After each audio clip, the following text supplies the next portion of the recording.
대비 내용 정리 두 번째입니다. 먼저 이어서 하도록 하겠습니다. 다섯 번째, 기관계의 상호작용입니다. 기관계는 크게 네 가지로 나눌 수 있습니다. 먼저 자막계에서는 영양소를 흡수합니다. 그래서 누구한테 주느냐? 줍니다. 그리고 하나 더 있죠.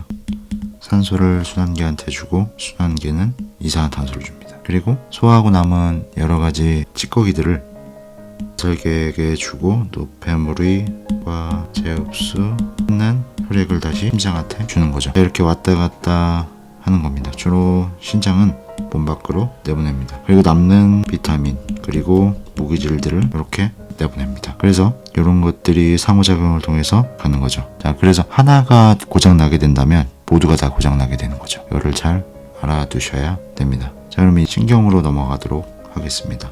여섯 번째, 신경. 자, 이건 좀 통합적으로 설명하도록 하겠습니다. 신경을 이루는 단위를 뉴런이라고, 신경계 단위. 그래서 이런 신경 모양이 있는데, 자, 먼저 뉴런, 신경 세포체 말씀드리겠습니다. 자, 여기 전체적인 거를 우리는 신경 세포체라고 합니다. 그리고 요 가지 돌기 이런 거를 신경세포, 그리고 얘를 하겠죠. 그리고 세포에서 나오는 요 길다란 애를 축삭이라고 합니다. 그리고 축삭에서 뻗어나온 축삭 돌기 말단이라고 합니다. 그리고 이렇게 축삭을 싸고 있는 요 파트를 우리는 마리집, 휴반세포고 여러 가지 기능을 하죠. 가장 큰 특징은 절연체입니다. 신경은 특징이 전기를 통해서 전도되는 게 특징인데, 전기가 어떻게 가냐면 여기서부터 방향성이 있게 한쪽 방향으로만 흐르게 됩니다.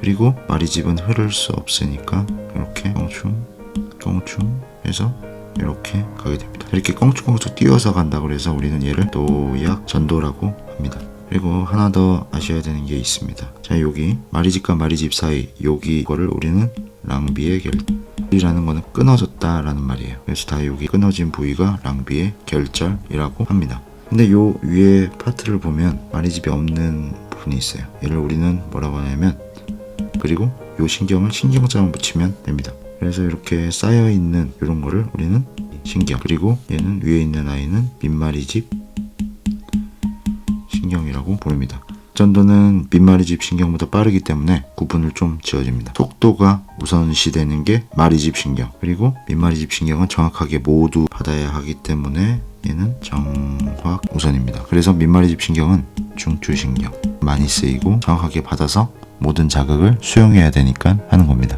그리고 두 번째, 마리집 신경은 느낌을 느끼는 감각기, 빨리 전달해야 되는 거죠. 중요합니다. 감각기, 그리고 움직여야 하는 감각기는 감각기관이라고 되어 있습니다. 그래서 이런 것들이 있는데 먼저 구분을 좀 지어줘야 됩니다. 피부와 같은 감각기에 배정된 신경들을 우리는 감이라고 합니다. 그래서 얘네들은 어디로 가냐면 모두가 한 곳에 모여있는 연합뉴런, 뇌와 척수, 그래서 이렇게 연합뉴런으로 가게 되는 거예요. 그리고 그거를 판단해서 연합뉴런들은 뇌와 척수의 신호를 보내게 되는 겁니다. 얘를 우리는 운동, 근육과 연결되어 있고 움직일 수 있게 도와줘.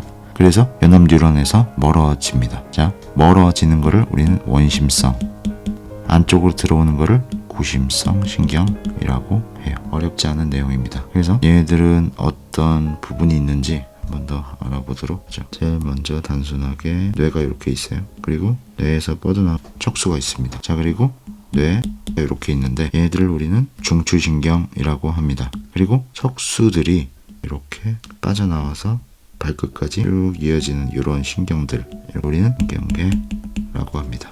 보통 이렇게 뇌나 척수 같은 굵은 아이들을 우리는 해성 못하고요. 그리고 척수나 요 연수 같은 이쪽에 연수 같은 요 파트에서 벌어지는 우리의 의지와는 상관없이 이러한 활동들을 주관하는 아이들을 우리는 자율신경계가 있습니다. 그리고 얘 수의적 반응과 무조건 반사 같은 것들로 나눌 수가 있습니다.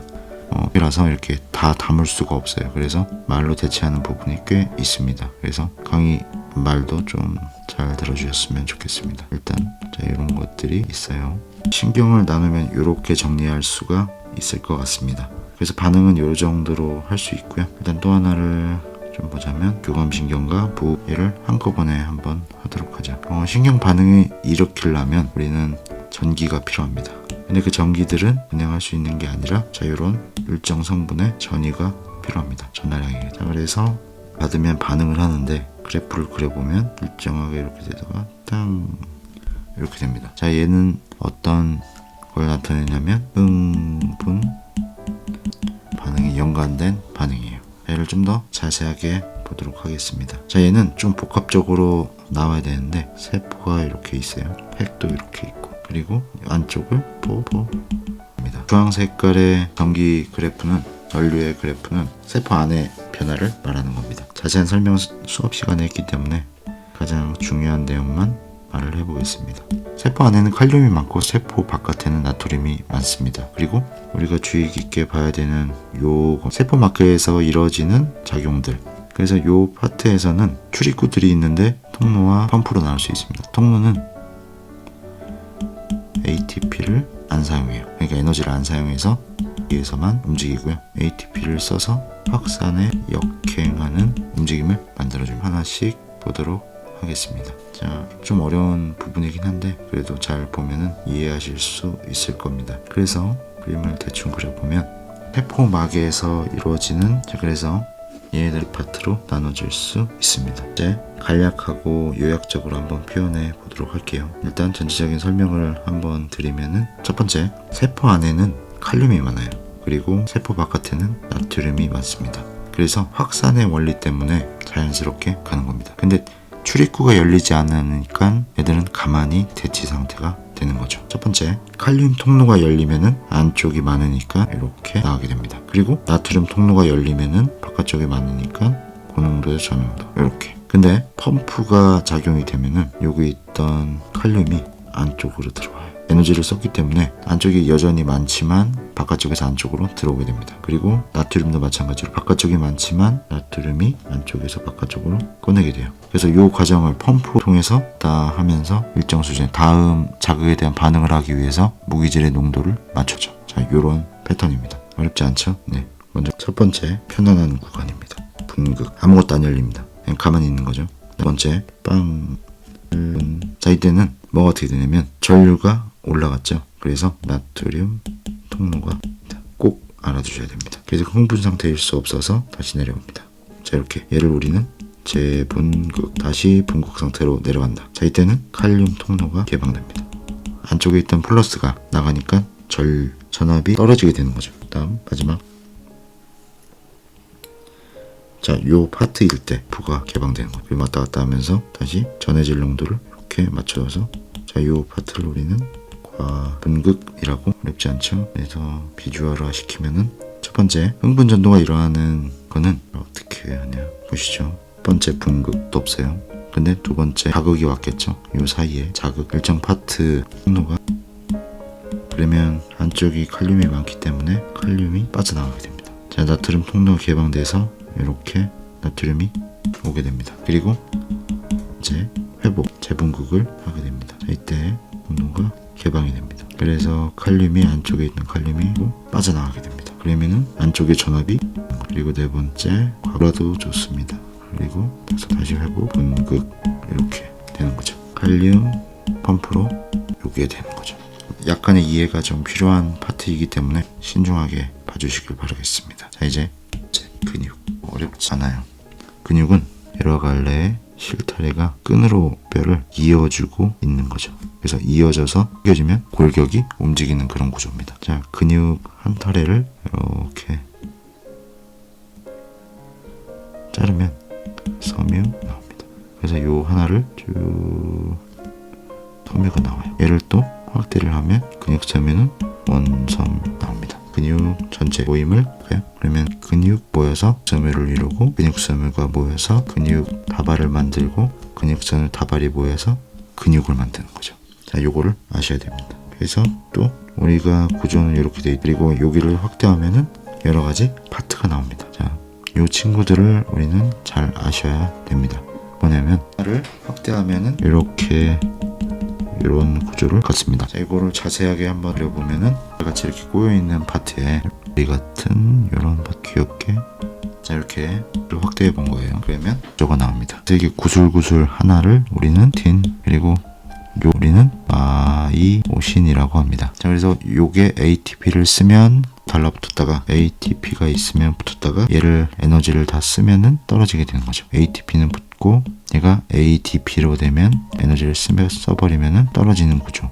그래서 근육을 움직이는 데는 힘이 필요하다, 에너지가 필요하다, 이 메커니즘 때문에 생기는 거죠. 어렵지 않은 구조입니다. 자, 요거를 잘 알아두시길. 다음 8번째입니다. 한번 설명해 보도록 하겠습니다. 자, 얘가 대뇌고요, 여기가 간뇌고요. 간뇌에서 호르몬을 뿜어내는, 그래서 얘네들은 이렇게 뻗어나갑니다.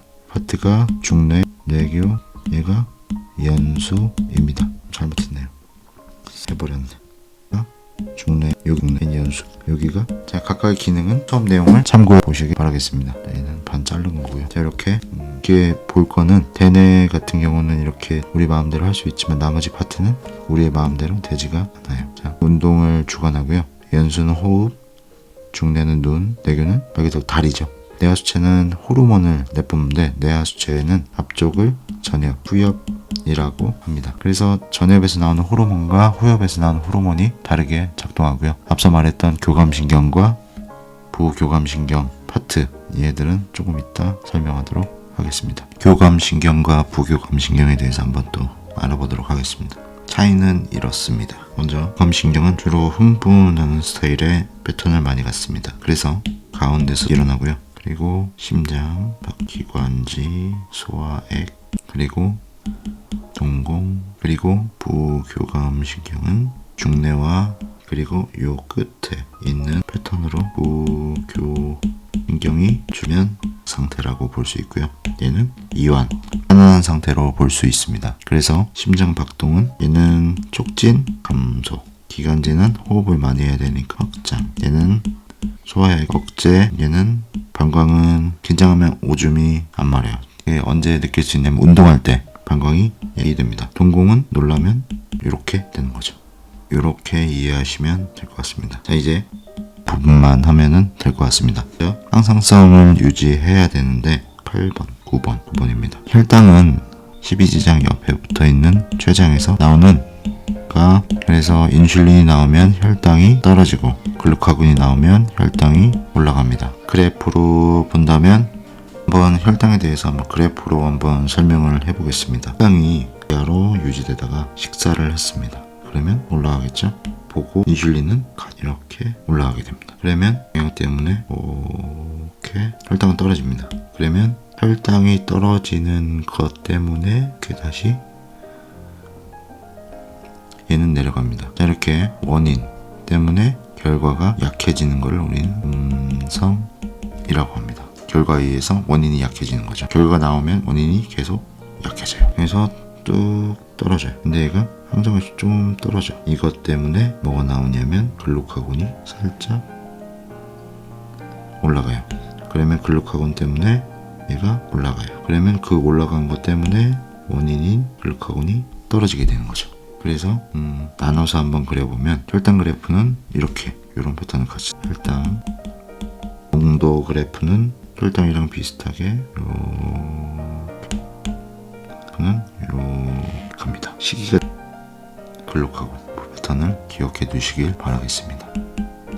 체온은 으로 나뉘겠죠. 그리고 추울 때, 먼저 더울 때는 혈관 확장, 땀, 그리고 같은 것들로 체온을 조절합니다. 근데 추울 때는 뇌하수체 전엽에서 나오는 땀샘 호르몬이 나와요.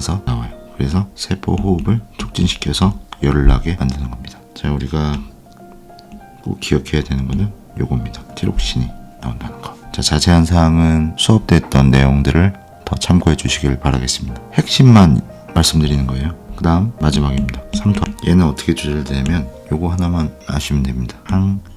신장에서 촉진시킵니다. 자, 그러면 신장의 제압수는 분량을 축소. 자, 그래서 삼투압이 높을 때 언제 높아지냐면 폐의 농도가, 땀을 많이 흘려서 폐의 농도가 높아졌을 때, 그러면 피가 짜지는 거죠. 찐득찐득해지고. 그러면 안 되니까 신장에서 제압수를 촉진합니다. 그러면은 물이 많이 들어와서 들어가는 거죠. 그러면은 수분 되는 패턴, 요 패턴으로 가는 겁니다. 그러면 음료수를 많이 먹었어요. 그럼 어떻게 받아? 그러면은 삼투압이 하강됩니다. 그럼 또 어떻게 되냐? 이렇게 해야죠. 얘가 나오면은 삼투압 떨어질 테니까. 그래서 이때는 신장의 분비, 줍량, 몸 밖에 오줌이 나오니까 수분이 줄어드니까 선으로 삼투압이 조절되는 거죠. 자, 강의는 여기까지고요. 지금 했던 기초 그리고 부분과 관련해서 두 가지를 잘 정리해 만족스러운 결과를 얻으실 수 있을 겁니다. 수고하셨습니다.